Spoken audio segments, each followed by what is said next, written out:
So if you want to make six figures, you can't just be talking about you want to make six figures. You hear what I'm saying to you tonight? If you do the three things I tell you to do tonight, I guarantee you, whatever it is you want to do in life, you'll be able to do. You will be able to accomplish whatever you want to academically, financially, relationally, whatever. So three things. All right, now I'm going to tell you the story. I got to get out of here. And the story is about, you guys have probably heard about this before. It was a young man who, he wanted to make a lot of money, and so he went to this guru, right? And he told the guru, I want to be on the same level you're on. And so the guru said, if you want to be on the same level I'm on, I'll meet you tomorrow at the beach at 4 a.m. He's like, the beach? I said, I want to make money. I don't want to swim. Guru said, if you want to make money, I'll meet you tomorrow, 4 a.m. So the young man got there at 4 a.m. He all ready to rock and roll, got on the suit, should have wore shorts. The old man grabs his hand and said, how bad do you want to be successful? He said, real bad. He said, walk on out in the water. So he walks out into the water. Watch this. When he walks out into the water, it goes waist deep. So he's like, this guy crazy.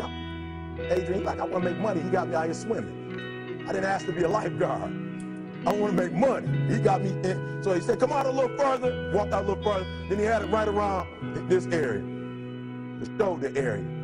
So this old man crazy. He's making money, but he crazy. He said, come on out a little further. Came out a little further.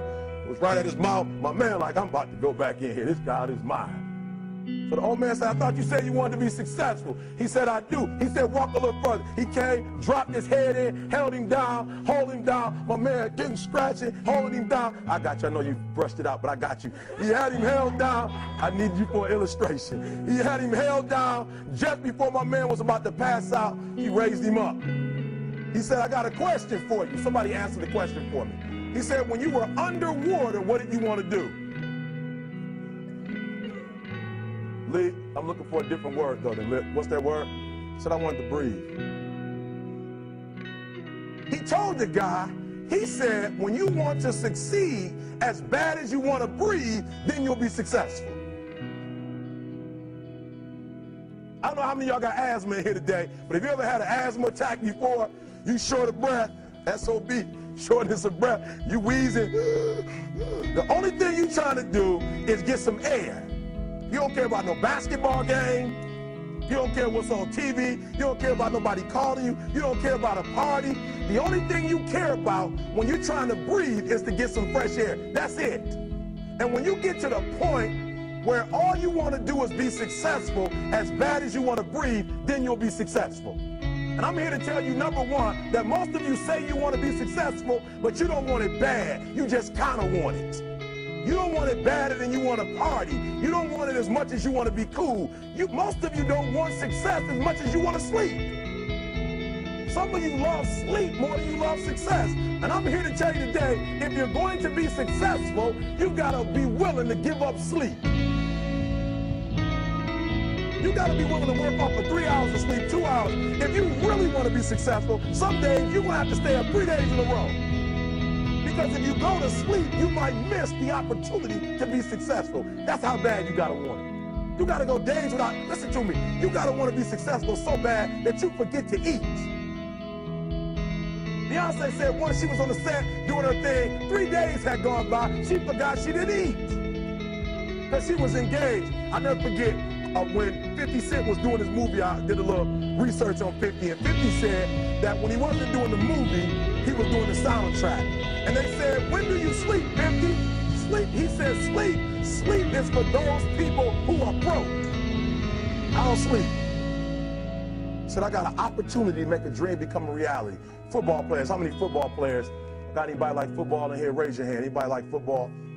Emmitt Smith. I used to be a Cowboy fan. Before they did my boy Tom Landry wrong, I used to be a Cowboy fan. And watch this, there was a commercial. Emmitt Smith had won his first Super Bowl, and he had this commercial when he was lifting weights. I don't know if you saw the commercial when he was lifting, and he said, Emmitt said, you know what? I won the Super Bowl, so I can rest now. He was doing his bench press. So he said, I won the Super Bowl, so I can rest now. So he throws up about 325, boom. And he rests for about 2 seconds. And he boom, boom, boom. Did you see that? He'd already won a Super Bowl. He said, I think I'm going to take a rest. And he rests for how long? 1 second. Most of you won't be successful because when you're studying and you get tired, you quit. And I'm here to tell you today, if you got somebody came to my office the other day crying. I said, look, don't cry to give up. Cry to keep going. Don't cry to quit. You already in pain. You already hurt. Get a reward from it. Don't go to sleep until you succeed. Listen to me. I'm here to tell you today that you can come here, you can jump up, you can do flips, you can be excited when we give away money. But listen to me, you'll never be successful until I don't have to give you a dime to do what you do. You won't be successful until you say, I don't need that money, because I got it in here. So listen to me. Emmett Smith said this at the end of the commercial. Emmett Smith said, all men are created equal. Some work harder in preseason. I'm going to say it again because you might have missed it. All men are created equal. Some work harder in preseason. So that means that there are some people who are going to see the professor, going to see the TA. And even when the professor says, I don't meet with you, my TA meets with you, you say, I don't want to talk to your TA. I don't pay the TA. I pay you to teach me. So you're going to have to find some time to meet me. If I got to meet you at the mall, if I got to meet you at your house, you are going to see me. Listen to me. All men are created equal. Some work hard in preseason. When I went to college, guys were way smarter than me. 4.0s, 3.0s. They went to the Ivy League high schools, came to Oakwood from these great high schools. Most of them are not doing what I'm doing. Why? Because it's not about where you come from. It's about heart. You come to a place where, being smart ain't enough. You got to have heart. That's number one. Watch number two. Number two, catch number two. I wrote it down. I wanted to make sure you got it. It says to be, watch this. We're talking about sacrifice now. The important thing is this. You're right while I'm saying it, because I only have about 3 more minutes. Listen to me. The most important thing is this. To be able at any moment to sacrifice what you are for what you will become. That's the number 2 thing. You got to catch that one. To be able to, listen to me, at any moment. Some of you can make sacrifices when Monday Night Football is not on. You can make a sacrifice. But when the game come on, for some reason, you just attached to it. For some of you, when your favorite show come on, you can make sacrifices on Sunday when ain't nothing going on. But when your favorite show comes on Monday, bam, some of you focus until the phone ring, and then you like, I gotta answer it. If I don't answer the phone, I'm gonna die. I'm saying to you today that there are some of you, if you give up your cell phone, you will be successful. But your cell phone is more important to you than your success. I'm gonna say it again. I'm gonna hurt somebody. Some of you need to give up your cell phone, because the time you spend on your cell phone could be used for your success. The time you could be using to be successful, you're using it on the cell. And the cell phone is not bringing you nothing but a bill. And somebody has told you you couldn't live without it. I'm talking about going deep now, giving up stuff. Watch what it says. To be able at any moment to sacrifice what we are for what we could be. I don't do well in math. You're right. You ain't never studied. I'm not good in writing because you have never written before. But I dare you to fail in writing for a whole year to see if you can get to the end. I dare you to fail. I dare you to take that same class over and over again. I dare you to stop dropping classes like you soft. Always want to give up. I'm dropping. Why are you dropping? I'm so grateful that the slaves didn't drop and quit. Say, I'm just going to stop. I'm a slave. I'm just going to be a slave. I'm going to quit. Listen to me. The slaves said, we will live because one day we will become. We won't always be slaves. So today, although we're slaves, we're going to act like we're free, and one day our children will be free. If the slaves would have just said, we quit, we give up, we would have died in the Middle Passage. But some slaves said, I don't care what we go through, we're going to survive this. 400 years of slavery, we're going to get through this. And you can't get through it 1825. You can't get through a writing class, and you got tutor after tutor, resource after resource. The problem is, you ain't never felt no pain before. You're soft. It's a soft generation. You quit on everything. Our people did not quit. Harriet Tubman not only made it, she went back and got some more. She said, you know what, I made it, but I'm going to walk all, listen to me, shh. not ride the bus. I'm going to walk all the way back down to the south to get some more. And you quitting on 1825? Now watch this. You quit after you, listen to me, you get a sleeping bag and you wait for them. You wait for the first WRA instructor to come in and you come out your sleeping bag, I need help. You quit after you do that. You quit after you had, listen to me, a WRA party.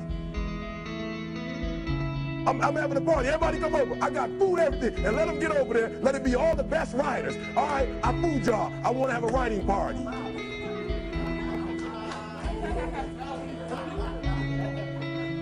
I'm serious.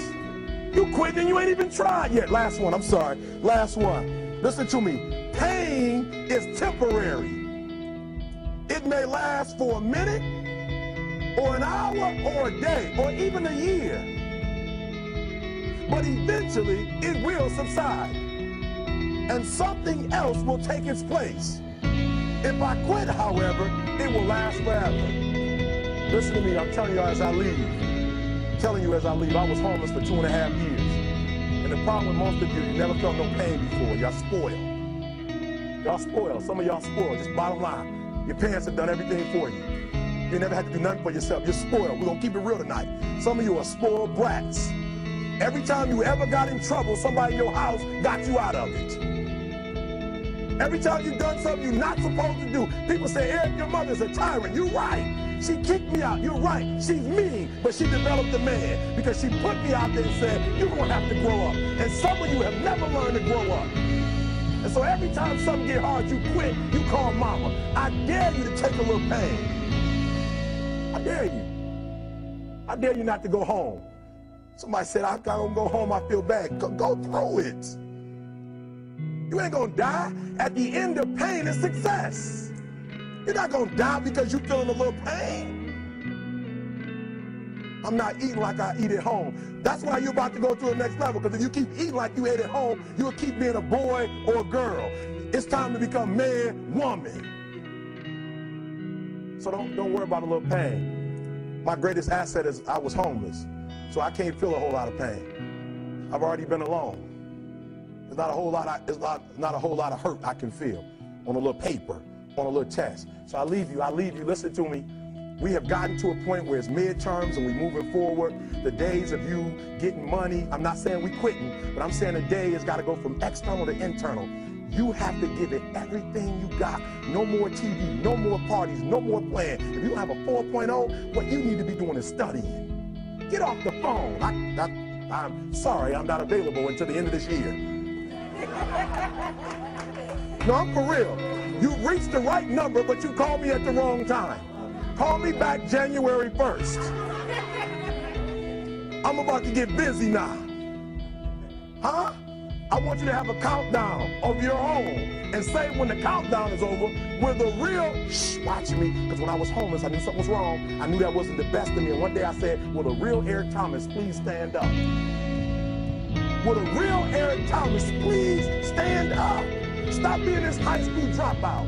Stop giving up. Stop sleeping on the street. Stop walking up and down Fecal Avenue like you ain't got nothing, and get your GED. Stop being afraid to take a test. Stop being afraid to go to college because your daddy didn't go and your mama didn't go. Stop being afraid and be the best Eric Thomas you can be. But listen to me, it's going to be hard. It took me 12 years to get a 4-year degree, but I got it. And guess what? On a degree, it don't have dates. So if it took you 4 and it took me 12, it don't show up nowhere. But I'm exactly where I wanted to be because I realized I got to commit my very being to this thing. I gotta breathe it, I gotta eat it, I gotta sleep it. And until you get there, you'll never be successful in life. But once you get there, I guarantee you, the world is yours. So work hard and you can have whatever it is you want. Thank you guys for your time.